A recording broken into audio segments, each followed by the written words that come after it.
Hello everyone, welcome to Nimisha smart cooking. ഇന്ന് ഞാൻ വന്ന് ശർക്കര പായസത്തിൻ്റെ വീഡിയോ ആയിട്ടാണ് വന്നിരിക്കുന്നത്. നമുക്ക് അമ്പലത്തിലൊക്കെ നമുക്ക് കിട്ടത്തില്ലേ പായസം, ശർക്കര പായസം, അരവണ പായസമല്ല ശർക്കര പായസം എന്ന് ഞാൻ റെഡിയാക്കുന്നത്. അപ്പോൾ നമുക്ക് വീഡിയോയിലേക്ക് പോയാലോ. ഇഷ്ടപ്പെടുവാണെങ്കിൽ ലൈക്ക് ചെയ്യുക, ഷെയർ ചെയ്യുക, സബ്സ്ക്രൈബ് ചെയ്യുക.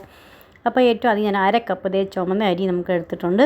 ചുമന്ന അരി നിങ്ങളുടെ ഇല്ലെങ്കിൽ നിങ്ങളുടെ ഏതാ ഉള്ളതെന്ന് വെച്ചാൽ പച്ചരി അല്ലെങ്കിൽ ബാസ്മതി റൈസ് ആണെങ്കിലും എടുക്കാം.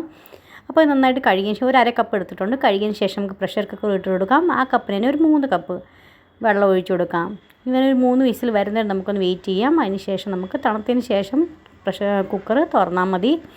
അപ്പം നമുക്കൊരു 3 വിസിൽ വരുന്നവരെ വെയിറ്റ് ചെയ്യാതെ 3 വിസിൽ വന്ന് കുക്കറൊക്കെ തണുത്തതിന് ശേഷം തുറന്ന് നോക്കിയപ്പം റൈസൊക്കെ ചെക്ക് ചെയ്ത് നോക്കിയപ്പോൾ നന്നായിട്ട് പാകത്തിന് വെന്തിട്ടുണ്ട്. വെന്തില്ലെങ്കിൽ ഒന്നും കൂടെ ഇച്ചിരി വെള്ളം ഒഴിച്ച് ഒന്നും കൂടെ വേവിച്ചെടുക്കണേ. ഇനി നമുക്കാണെങ്കിൽ നമ്മുടെ റൈസ് ആണെങ്കിൽ വേവത്തില്ല, ചോറ് നമ്മുടെ ഇനി വേവത്തില്ല ശർക്കരയ്ക്കകത്ത് ഇട്ട് കഴിയുമ്പോൾ. അതുകൊണ്ട് നേരത്തെ നമ്മൾ നന്നായിട്ട് വേവിച്ചെടുക്കണം. ഇനി വേറൊരു കടായി എടുക്കുക. കടായിലേക്ക് 2 ടീസ്പൂൺ ഞാൻ നെയ്യ് ഒഴിച്ച് കൊടുത്തിട്ടുണ്ട്.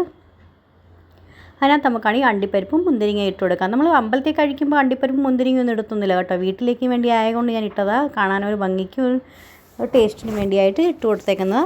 അപ്പോൾ ഇത് നന്നായിട്ടൊന്ന് റോസ്റ്റ് ആയി കഴിയുമ്പം മുന്തിരിങ്ങയൊക്കെ ഇതുപോലെ നന്നായിട്ടൊന്ന് വീർത്ത് വന്നു കഴിഞ്ഞാൽ നമുക്കിത് മാറ്റിയെടുക്കാം. ഇനി നമുക്കാണെങ്കിൽ 250 ഗ്രാം ശർക്കര ഞാൻ എടുത്തിട്ടുണ്ട്. കറുത്ത ശർക്കര. അത് എങ്ങനത്തെ ശർക്കര നിങ്ങളുടെ ഉള്ളതെന്ന് വെച്ചാൽ അതുപോലെ എടുത്താൽ മതി. ഇവിടെ ഇങ്ങനത്തെ ശർക്കര കേട്ടോ. നാട്ടിലത്തെ കൂട്ടിൽ നല്ല കറുത്ത ശർക്കര ഇവിടെ കിട്ടത്തില്ല. അപ്പോൾ അതുകൊണ്ട് ഞാൻ എൻ്റെ ഉള്ളത് ഇത് ഞാൻ ഇട്ട് കൊടുക്കും. 250 ഗ്രാം എടുത്തിട്ടുണ്ട്. നന്നായിട്ട് അത് ചീകി ഇട്ട് കൊടുത്തിട്ടുണ്ട്. വെള്ളമൊന്നും ഒഴിക്കേണ്ട ആവശ്യമില്ല. നന്നായിട്ട് അത് മെൽറ്റായി കഴിയുമ്പോൾ നമ്മൾ ഈ ചോറ് വേവിച്ച് വെച്ചേക്കുന്നില്ല, അത് നമുക്ക് അതിനകത്തോട്ടൊന്ന് മുഴുവനായിട്ട് ആഡ് ചെയ്ത് കൊടുക്കാം.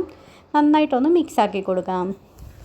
ഇനി ഇതൊക്കെ ഒന്ന് കുഴഞ്ഞ് വരുന്നവരെ പാകമായി വരുന്നവരെ നമുക്കൊന്ന് നന്നായിട്ടൊന്ന് ആക്കിയെടുക്കണം. ഹൈ ഫ്ലെയിമിൽ വെച്ച് കൊടുക്കണേ.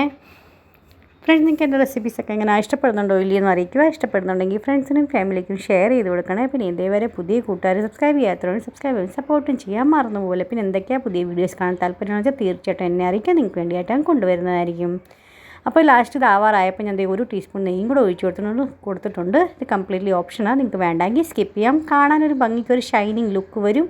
പിന്നെ നല്ലൊരു അടിപൊളി ടേസ്റ്റും കിട്ടും ലാസ്റ്റ് നമ്മൾ ഇതുപോലെ നെയ്യ് ഒഴിച്ച് കൊടുക്കുകയാണെങ്കിൽ. ഇനി നമുക്ക് 1 ടീസ്പൂൺ ഏലക്ക പൊടിച്ച് ഇട്ട് കൊടുക്കാം. പിന്നെ അണ്ടിപ്പരിപ്പ് മുന്തിരിങ്ങയൊക്കെ വറുത്ത് വെച്ചില്ലേ, അത് നമുക്ക് അതിനകത്തോട്ടൊന്ന് ആഡ് ചെയ്ത് കൊടുക്കാം. നന്നായിട്ടൊന്നും കൂടെ ഒന്ന് മിക്സാക്കി കൊടുക്കാം. ഇത് ഒത്തിരി തിക്കാകേണ്ട ആവശ്യമില്ല. തണുത്ത് കഴിയുമ്പോൾ ഒന്നും കൂടെ ഇതൊന്ന് തിക്കായി വരും. അതുകൊണ്ട് ഇത്രയും മതി.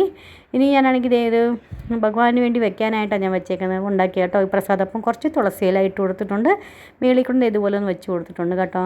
ഭഗവാനൊക്കെ പ്രസാദം വെച്ച് എടുത്ത് കഴിഞ്ഞിട്ടുണ്ട്. അപ്പോൾ ഇന്നത്തെ വീഡിയോ നിങ്ങൾക്ക് എല്ലാവർക്കും ഇഷ്ടമായെന്ന് വിചാരിക്കുന്നു. യൂസ്ഫുൾ ആയെന്ന് നെക്സ്റ്റ് ഒരു വീഡിയോ ആയിട്ട് വീണ്ടും കാണാം. അതുവരത്തേക്കും bye friend. Thanks for watching and take care.